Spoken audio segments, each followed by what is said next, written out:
திருவாரூர் அருகே தனியார் வங்கியில் 1,24,00,000 ரூபாய் மோசடி செய்ததாக பெண் ஊழியர் கைது செய்யப்பட்டுள்ளார்.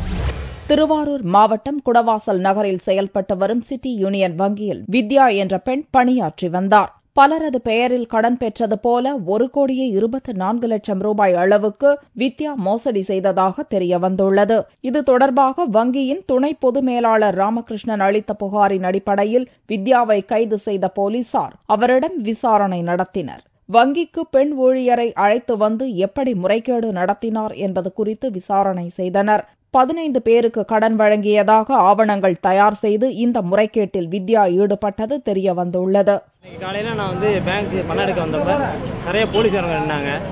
என்னங்கன்னு விசாரிச்சப்ப அங்க இருக்கிற ஒர்க் பண்ற ஒரு ஸ்டாஃப் மேனேஜரோட பாஸ்வேர்டை தவறாக பயன்படுத்தி 1 கோடி ரூபாய்க்கு மேல அது ஏதோ மோசடி செஞ்சிருக்கிறதா சொல்றாங்க. அது எந்த அளவுக்கு உண்மைங்கிறது தெரியல. ஆனா விசாரணை நடந்துகிட்டு இருக்கு.